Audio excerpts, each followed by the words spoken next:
في قلب المغرب النابض وتحت شمس تتوسد جبال الأطلس تنبثق مدينة ليست كباقي المدن، إنها مراكش، المدينة الحمراء، عاصمة السلاطين وملهمة الشعراء والرحالة والتجار عبر القرون.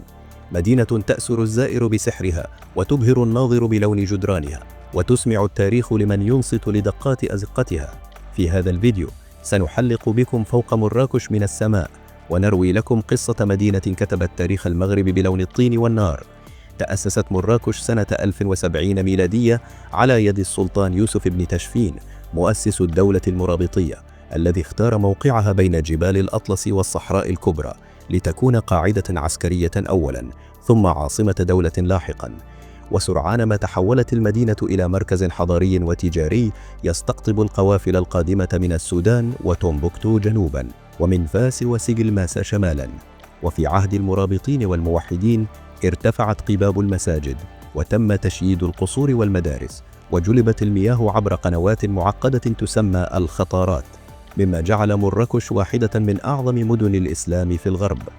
في القرن الثاني عشر أصبحت المدينة عاصمة الدولة الموحدية، فبلغت أوج عظمتها، وتم بناء مسجد الكتبية الذي أصبح رمزا معماريا ودينيا يضاهي جامع قرطبة. ثم في القرن السادس عشر عادت مراكش لتكون عاصمة مجددا، وهذه المرة في عهد الدولة السعدية، حيث شهدت عصرا ذهبيا بقيادة السلطان أحمد المنصور الذهبي. فتم بناء قصر البديع، أحد أروع القصور في تاريخ العمارة المغربية، وزينت المدينة بالحدائق والحمامات والأسواق والخانات. معالم المدينة: جامع الكتبية، منارة ربانية عمرها أكثر من 800 سنة، بني بالحجر والطين وزخرف بالخط العربي والنقوش المغربية. قصر البهجة، تحفة معمارية من القرن التاسع عشر، يعكس أناقة الفن المغربي بأبوابه المنقوشة وزليجه المتقن. قصر البديع، بقايا عظيمة تروي مجد السعديين، حيث كان القصر يضاهي أعظم القصور الإسلامية. ساحة جامع الفناء، القلب النابض لمراكش، حيث تلتقي الحكاية بالموسيقى والنكهة بالدخان والفرجة بالأسطورة. المدينة القديمة، أسواق ضيقة تحوي الكنوز، من السجاد والأواني النحاسية إلى العطور والجلود. مراكش ليست فقط حجرا وطينا، بل روح تعيش في الزوايا الصوفية، وفي مهرجان فن العيطة وفن الملحون ومهرجاناتها الدولية كمهرجان مراكش الدولي للفيلم. وتحتضن المدينة أيضا الحدائق مثل حدائق ماغوريل التي كانت ملكا للمصمم العالمي إيف سان لوران، ومتحفا يجذب محبي الفن والهدوء. اليوم تعد مراكش من أبرز الوجهات السياحية العالمية، يزورها الملايين سنويا، وتصنف ضمن مواقع التراث العالمي حسب منظمة اليونسكو.